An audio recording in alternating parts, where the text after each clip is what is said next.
Okay, to God be the glory. Amen. Amen. Are you still alive? Amen. Okay. Please occupy the front vacant seats. So for the latecomers, they will occupy the vacant seats over there. Here at the front, please. Please occupy the front vacant seats. Quick. Hayaan kong kudasay. Pali-pali. Ladies also, please occupy the front vacant seats. Ang bibigyan ng regalo ang mga uupo sa unahan. Bigyan ng tig $1 milyon. Amen. Praise God. Amen. Amen. Amen. Our topic is about the church that will be going to present it to Christ. So in behalf of our non-Tagalog brethren, I will speak two languages, Tagalog and English. So in Tagalog, ang iglesyang babalikan ni Kristo. How many among you believe that Christ will come again? To God be the glory. And how many among you believe that there is existing true Church of Christ? So in the book of Ephesians chapter 5, verse 27, it says here, 5:27 of Ephesians,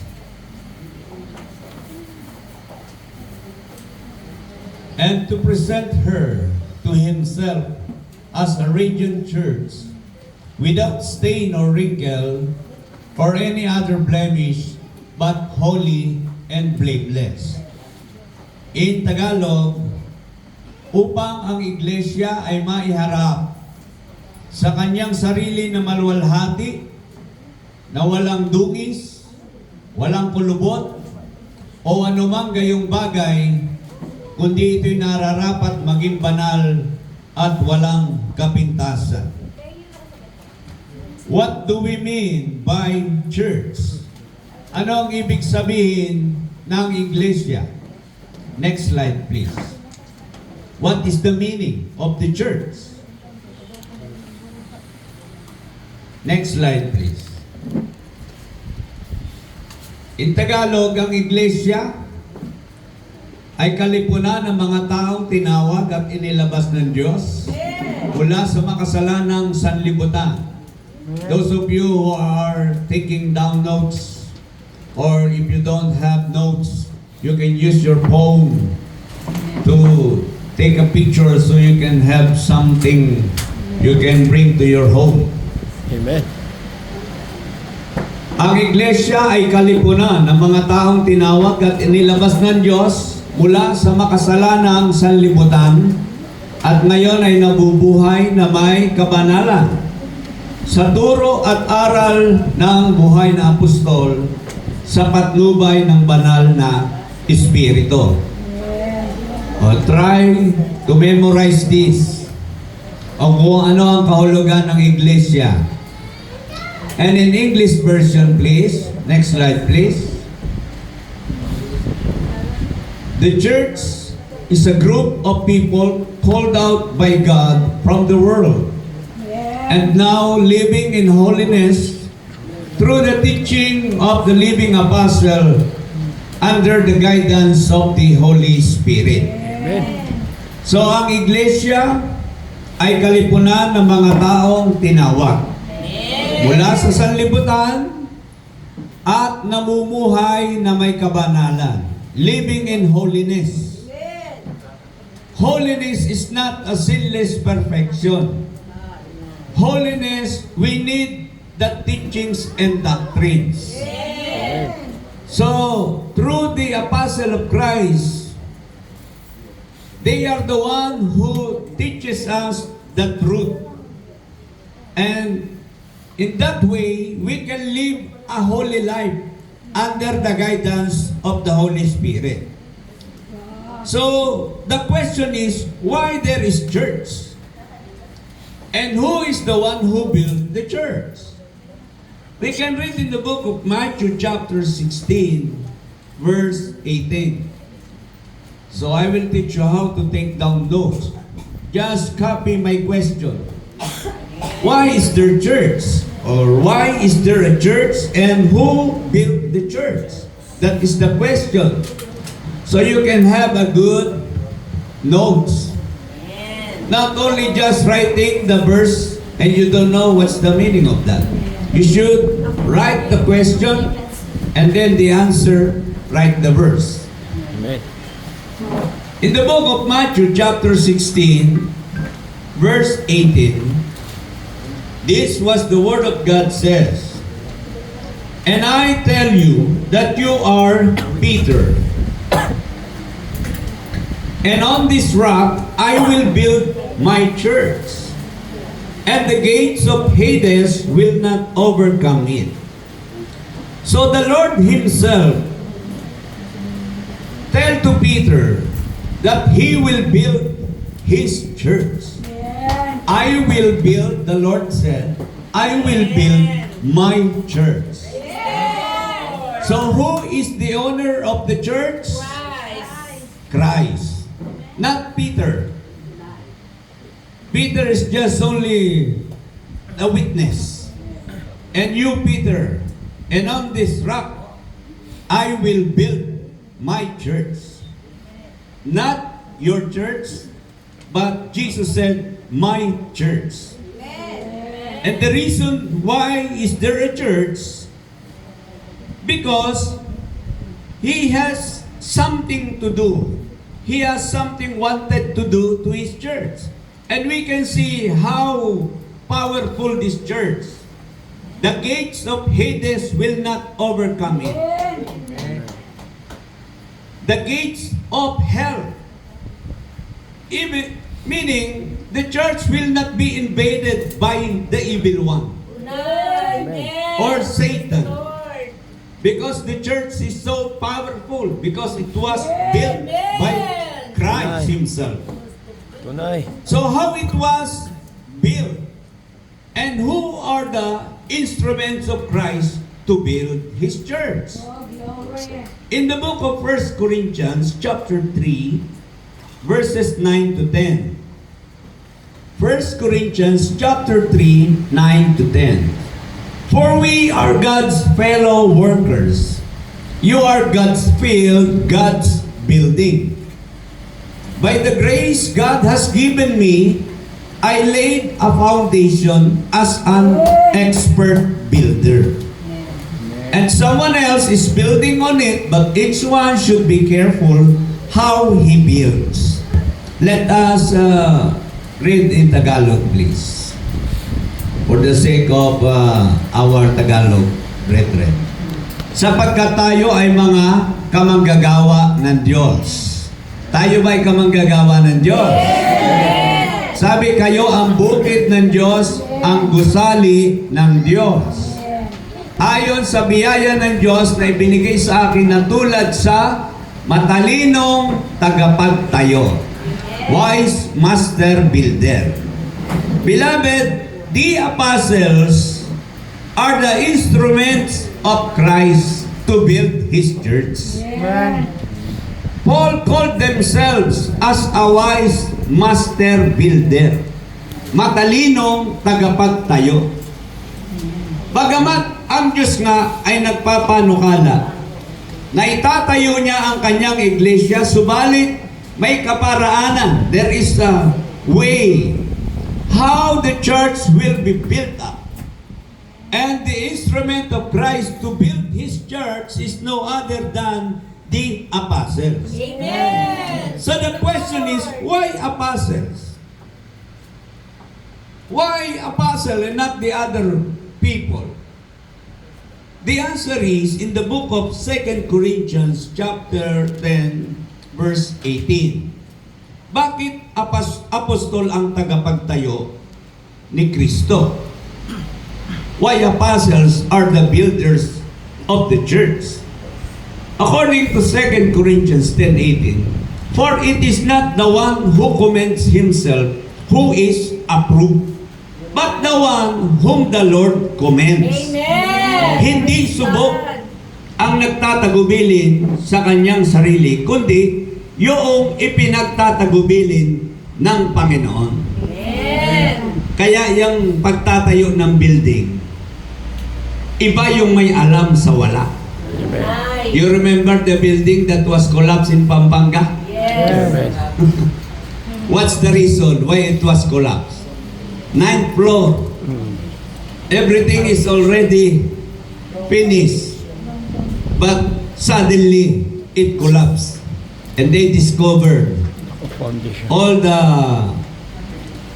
materials are undersized, Substandard. substandard. No plan maybe. There is a plan, but not really the good plan. Pinira. So we can see, beloved, when it comes in building the church is concerned, God will choose the effective, the effective one. Alam ng Diyos kasi ang kanyang pipiliin eh. Hindi ang Diyos pipili ng hindi niya aprobado. Katulad ng pagkatawag natin, hindi tayo tinawag ng Diyos para maging mahina. God called us to be strong. God did not call us to end in hell. God called us to live in His kingdom. Amen. That's why there is no any mistake Amen. when God called His apostle to build His true church. And this is what we believe when it comes in building the church. The one who is commanded by God is approved. Amen. Yung tinawag ng Diyos, yung binigyan ng Diyos ng karapatan, ang aprobado. Amen. Amen. Praise God. Amen. Kaya tatandaan natin, we must remember, gaano mang karami at kaganda ang church, kapag hindi itinalaga ng Diyos ang nagtayo, masusumpungan itong hindi pa rin sa Panginoon. Masakit man tanggapin, pero ang katotohanan, pagtanggapin ng tao, lalaya ang tao. Kaya ang sabi ng salita ng Diyos, in the book of Matthew chapter 7, 21 to 23, there's a lot of preachers today claiming themselves that they are the sent ones of God. But they must be sure to themselves that they are the one approved by God. Amen. Because if they are not the one, consequences will happen to them. Like what this verse says. Not everyone who says to me, Lord, Lord, will enter the kingdom of heaven. We are included in this verse. We can say, Lord, I love you, Lord. I trust you, Lord. But how long you will going to fight for the sake of your love to God? They said, the Lord said, that everyone who says to me, Lord, Lord, will enter the kingdom of heaven, but only he who does the will of my Father who is in heaven. Beloved, the one who does the will of God are the one who will enter the kingdom of heaven. What else? What did they do? Verse 22, please. Many will say to me on that day, Lord, Lord, did we not prophesy in your name? And in your name drive out demons and perform many miracles. How many among you drive out demons? God. Did you experience to drive out demons? Sometimes we have demons in ourselves. Amen. Inside us, there are some demons sometimes. Like especially Sunday sickness. Christian usually using the alibi, they are sick. Just only to escape the worship. That is not good habit. They drive out demons and perform many miracles. Verse 23, please. Then I will tell them plainly, I never knew you. Away from me, you evildoers. Beloved, these are the preachers preaching the gospel, driving out demons, performing miracles. But the answer of the Lord to them, I never knew you. Away from me. What's the reason? They are not the one approved by God. Amen. That's why, beloved, we must search the scripture. Gaano man karami ang churches ngayon nananatili na ang itinayo ni Kristo sa pamamagitan ng mga apostol ang totoo. Though there's a lot of churches today, still the one who built by Christ is the true church. Amen. Amen. Amen. So we must understand this, Church of Christ. that the church is built by Christ through His apostles. Amen. Amen. We must understand, beloved, that the church is of God. Christ is the owner of the church. The church is the body of Christ. Christ is the head. May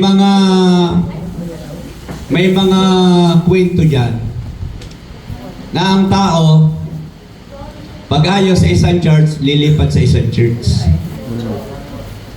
I don't like this church because there is a tithing. I will transfer to this church because there's a lot of singing. Beloved, if the church is owned by Christ, and there is only one church that is true, and if you transfer to other church, what do you call that church?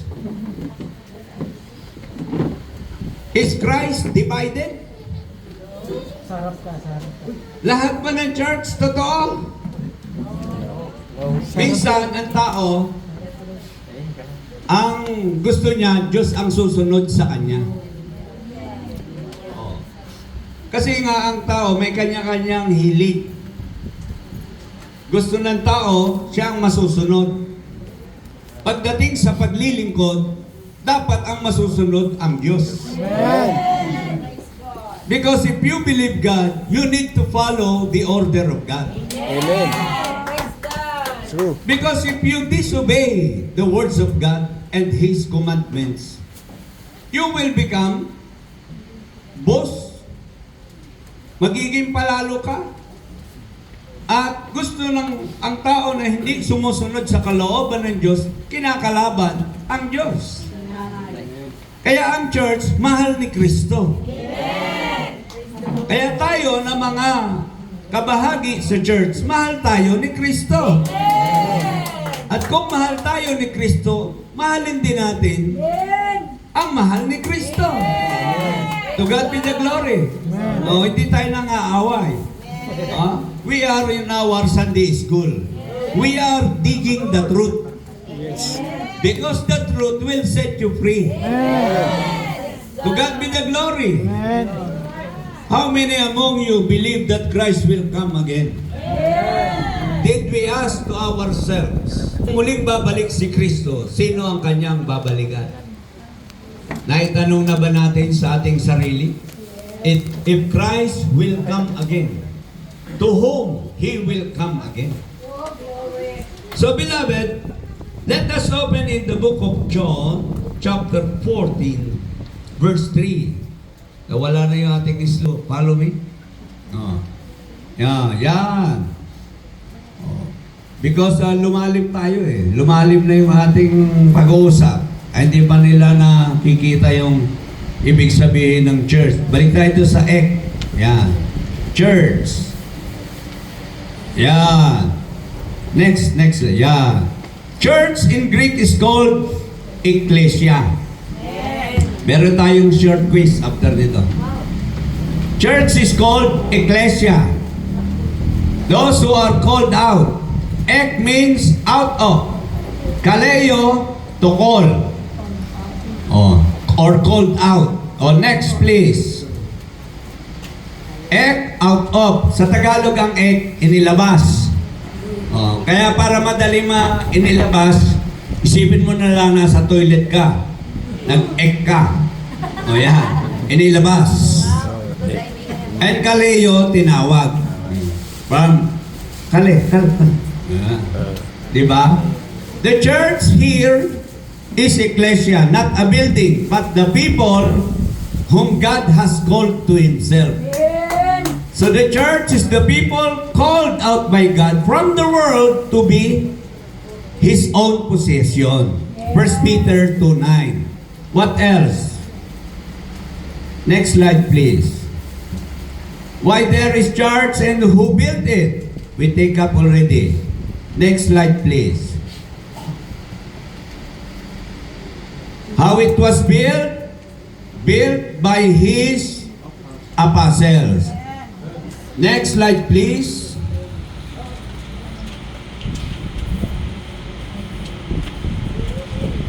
Oh, why apostles? For it is not the one who commends himself who is approved, but the one whom the Lord commends. Next slide, please.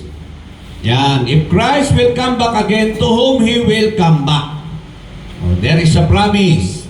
In the book of John 14, verse 3. Let us start it from verse 1, please.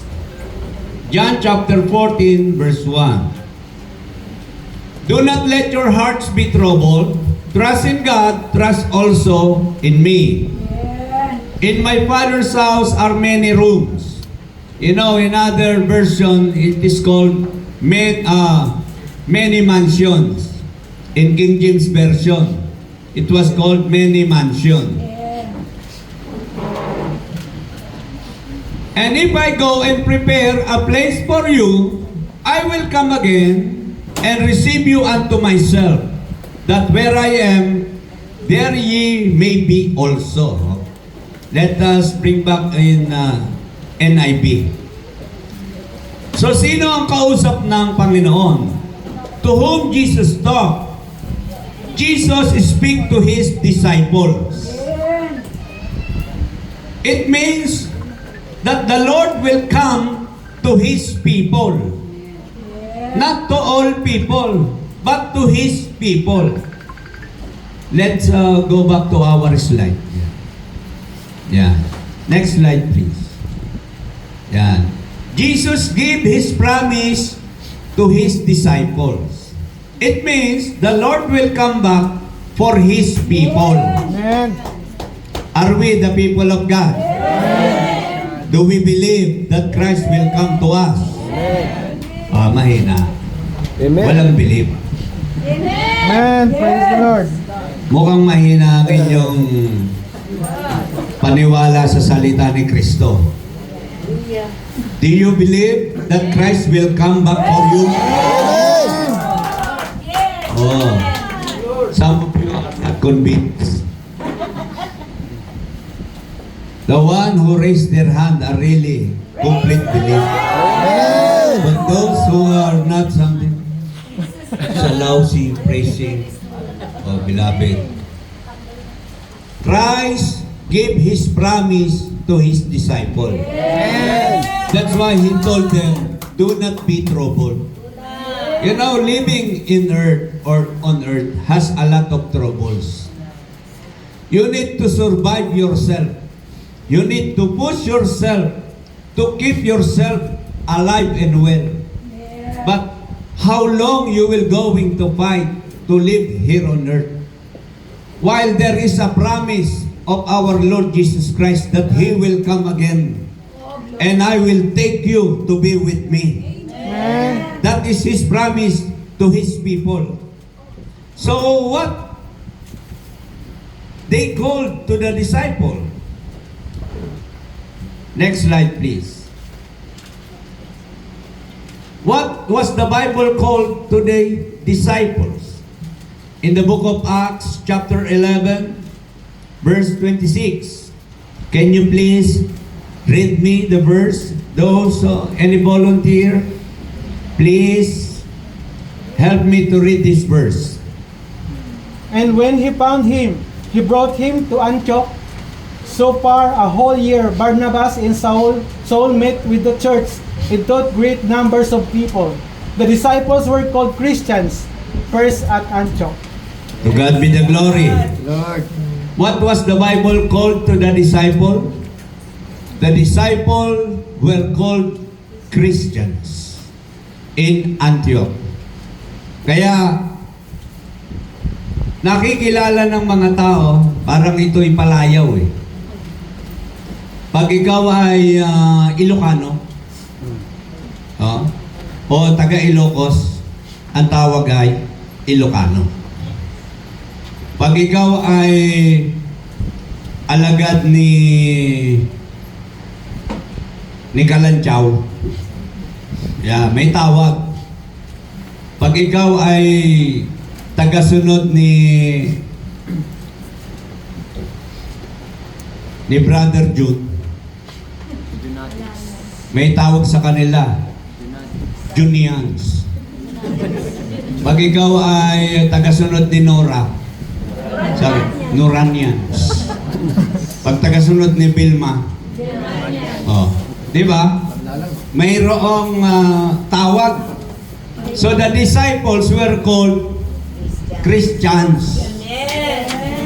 What is the reason? Why was the disciple received this title, Christians? What the people saw them. Let us take a look in the book of we must first remember that the Great Commission of the Lord to the apostle is to make them disciples. In Matthew, let us first, Matthew chapter 28, 19 to 20. Matthew 28, 19 to 20. Therefore, make disciples of all nations. This was the mandate received by the early apostles. Baptizing them in the name of the Father and of the Son and of the Holy Spirit. After baptism, what's next? Verse 20. Teaching them to obey everything. Not selective teaching, but everything. Everything I have commanded you, and surely I am with you always to the very end of the age. So beloved, the apostle received this mandate to preach the gospel, make them disciples, all people in the world. After baptism, the teachings of the apostle should introduce the teachings of Christ, teaching them to obey everything that Christ commanded to them.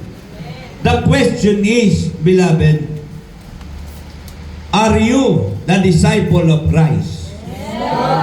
Oh, you can see? Only 3 people I heard. Are you the true disciple of Christ? Still not convincing. Still not.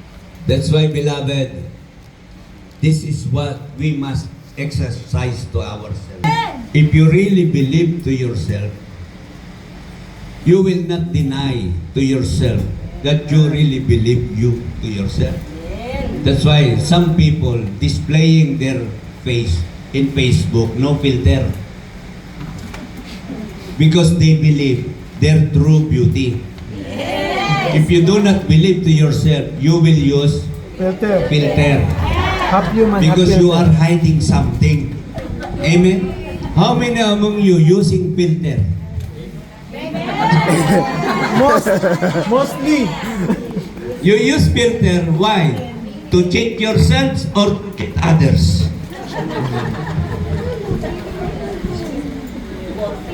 Beloved, if you believe in the word of Christ, If you believe that you are a true Christian, you are a true disciple, you will not hesitate yourself to proclaim, yes, praise the Lord.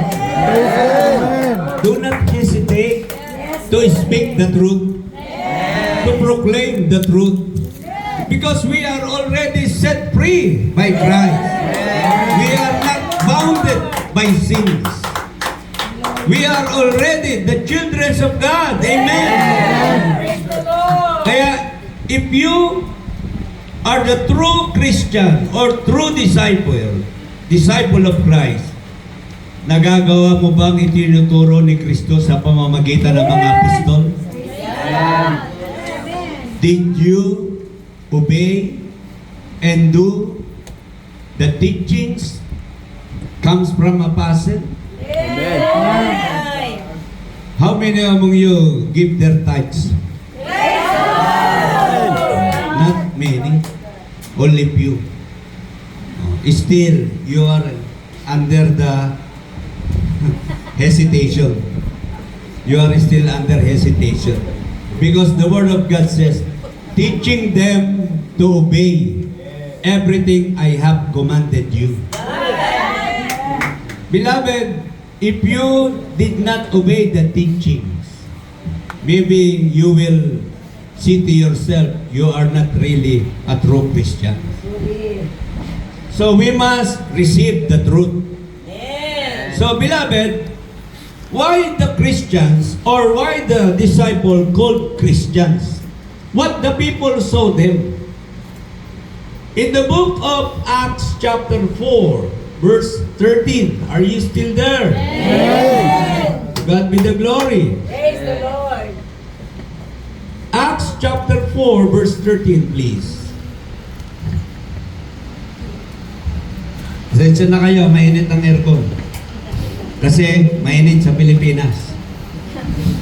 When they saw the courage of Peter and John and realized that they were unschooled, ordinary men, they were astonished and they took note that these men had been with Jesus. Sa Tagalog. Sa Tagalog ang sabi diyan. Nakita ng mga tao na bagamat sila ay walang pinag-aralan. In Tagalog please, unschooled or ordinary men. Sila'y namangha, nangagtaka. Yeah?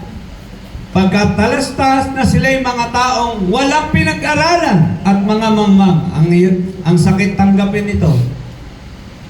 Yung wala kang pinag-aralan at tawagin kang mangmang, masakit tanggapin.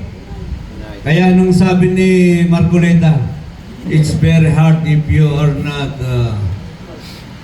ano yung sabi ni Marcoleta na nakasakit ng damdamin, walang background sa law. You're not a lawyer. You don't have background in law. Masakit tanggapin.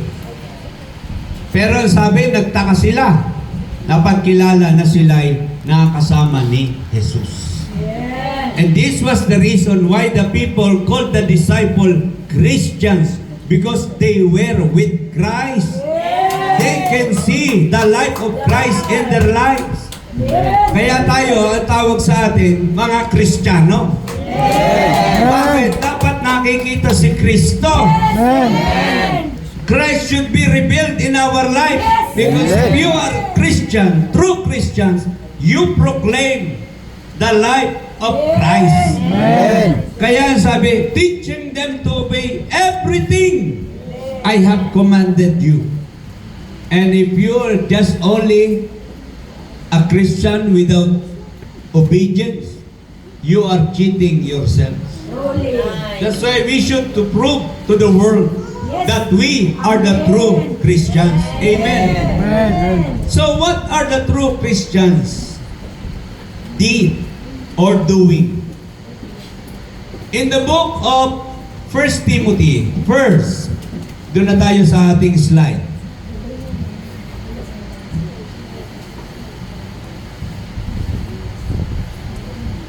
Next slide, please. Next slide. Yan. Next slide, please. What are the lifestyle of the true Christian? First, they remain in the true church. Amen. Are you true Christians? Kaya yung tunay na Kristiyano dapat nasa tunay na church. Amen. Kasi if you are a true Christian, andun ka sa wrong church, naliligaw ka. No. It says in 1 Timothy 3:15. Okay. Please read the verse, please. Any volunteer from the beautiful Praise ladies? the Lord. If I am delayed, we will know how people ought to conduct themselves in God's household, which is the church of the living God, the pillar and foundation of the truth. Amen.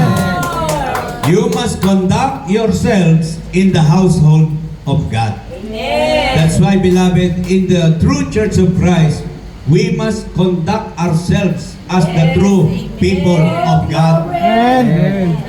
There is what we call GMRC, Amen. good manners and right conduct. Amen. Say, when you are in the true church, you must do your work, you must do your job as God's people. Yes. Just obey and obey for the teachings that given you. Amen. Like we are in the classroom. We have our teacher. And we as the student, we are the one who will receive the teachings from our teachers. We are not the teachers, we are just a student. So in the church, all of us are receiving the teachings. That's why, beloved, we must receive the teachings and try to elevate ourselves how to become a good students. Amen. Amen. It says in Ephesians chapter 2, verse 19 to 20. So now you Gentiles are no longer strangers and foreigners. You are citizens along with all of God's holy people. You are members of God's family. Together. Ephesians chapter 2, verse 19, please. And members of God's household. Doon na tayo sa 22, please. 20 lang. Yan. In Him, you two are being built together to become a dwelling in which God lives by His Spirit. Amen. So the Christian, we should remain in the Lord. Amen. Amen. Remain in the church of Christ. Secondly, we must remain in the love of God. Amen. John chapter 13, verse 34 to 35. John 13, 34 to 35. Sabi dito, isang bagong utos ang sa inyo'y ibinibigay ko, na kayo'y mangag-ibigan sa isa't isa, na kung paanong inibig ko kayo, ay mangag-ibigan naman kayo sa isa't isa. Sa ganito'y makikilala ng lahat ng mga tao na kayo ay aking mga alagad. Kung kayo'y may pag-ibig sa isa't isa. Amen. To God be the glory. God. So we must love each other. Because the love of Christ should be shown to His people. This is the very clear evidence that we are the people of God. Eh bakit nagkakabahagi ngayon?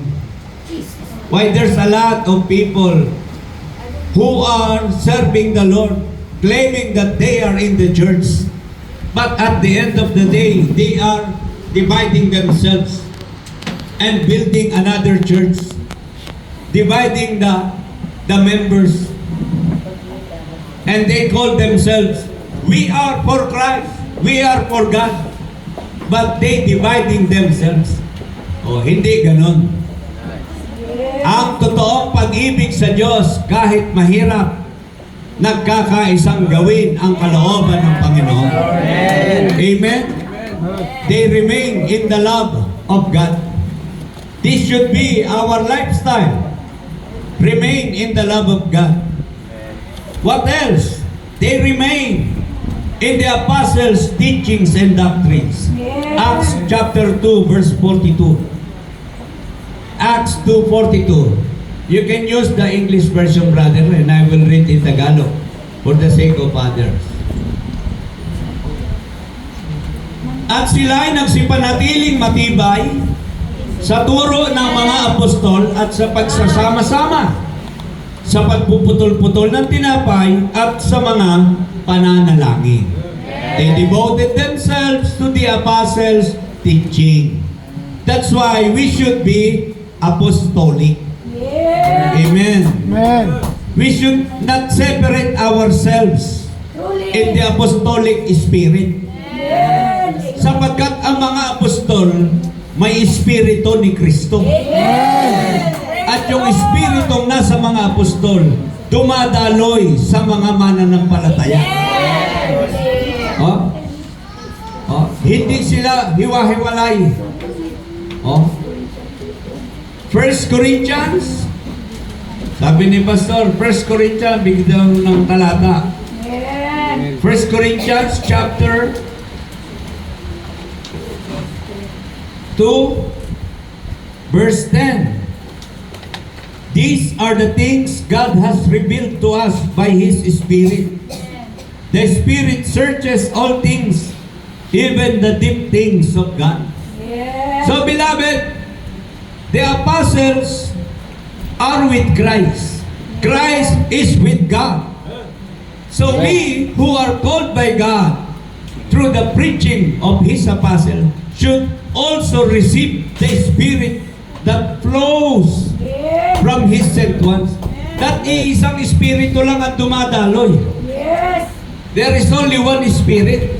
Kaya nga sabi sa Ephesians 4:5, isang Diyos, isang bautismo, isang pananampalataya.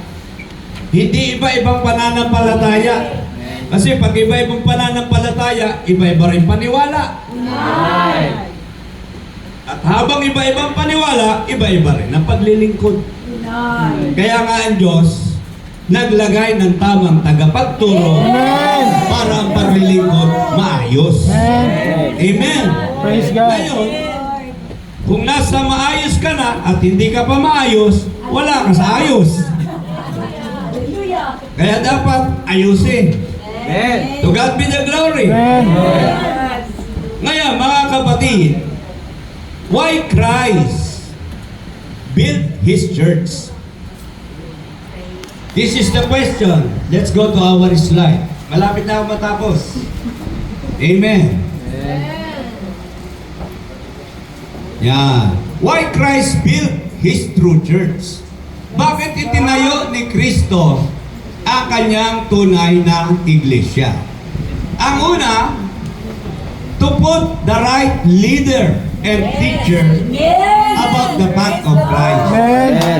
Para ilagay ang tamang tagapanguna, tagapagturo, patungkol sa mga daan ni Kristo. Kaya sa church, in the church, God first put apostles. 1 Corinthians 12:28. Can you please read this verse? Anyone who has the Bible? Praise the Lord. Raise your Bible. Amen. Oh, you don't have Bible? Oh? You don't want to buy Bible?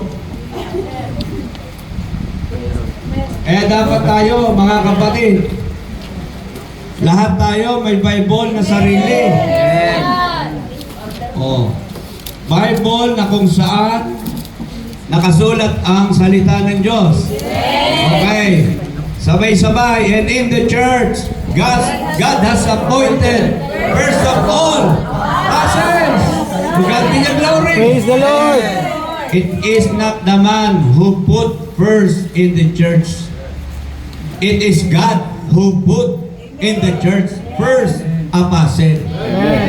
Kaya ang masusunod ay ang Diyos. Kaya sa church, inilalagay ang right leader. What else? Can you please back to our slide? Yan. 1 Corinthians 4:17. 1 Corinthians 4:17. For this reason, I am sending to you Timothy, my son whom I love, who is faithful in the Lord. He will remind you of my way of life in Christ Jesus, which agrees with what I teach everywhere in every church. Sa Tagalog, magpapaalala ng aking mga daang na kay Kristo, gaya ng itinuturo ko saan mang iglesia.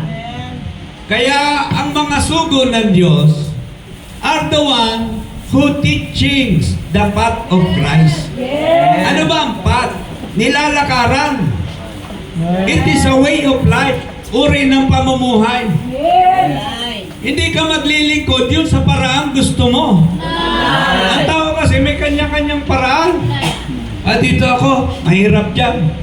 O shortcut dito, papuntang langit.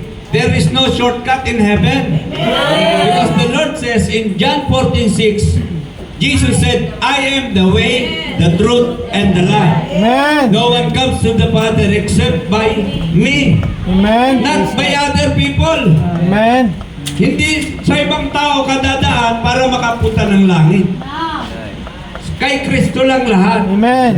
Kaya nga si Kristo naglagay ng tamang tagapanguna sa church para yun ang susundan mo, yun ang pakikinggan mo. You should listen to the right leaders in the church because if you do this, you will receive the blessings from God. What else, beloved? Colossians 1:28. He is the one we proclaim, admonishing and teaching everyone with all wisdom, so that we may present everyone fully Amen. mature. Yan ang ibig sabihin ng perfect. Not sinless perfection. Because all of us are sinners. But through the teachings and doctrines of God, preached and teach by His apostle, we will become mature in Christ. And this will be our team in our camp. Amen? Amen. Advance. Matured in Christ. That's why the apostles are the one who will present the church perfect in Christ.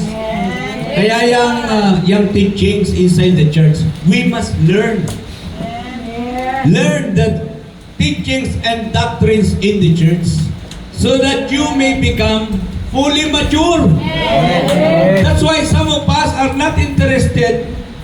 The reason you are still immature. Kaya pag nasugatan ng dulo ng buhok, magtatampo na. Sino sa inyo ang matet? Ano yung matet? Matitisuri. Ano yung salita na bagong ano? Parang si Yung Rene bagong Requestas. pangalan? Ano yung malo? Merong Marites. Marisol. Iba-iba. Mga kapatid, sa paglilingkod, Christ expecting to His believers to be matured in faith. Kaya nga inilagay ang mga matured na tagapagturo para tayo maka-receive ng maturity. Sabi nga, if you wanted to be intelligent person, surround yourself with the intelligent people. If you are surrounded by the people who like tong age, magiging sugarol ka rin. Tunay. So secondly, beloved, why Christ built His true church? Secondly, to add those who are saved. Amen. Kaya yung mga ligtas, idinadagdag sa true church. The question is, are you saved? Okay. Ligtas ka na ba? To God be the glory. Lupas. Kaya yung ligtas, nasa true church. Let us read in the book of Acts 2:47. Acts 2:47, please. Praising God and enjoying the favor of all the people. And the Lord added to their number. Can you please use the King James Version, please?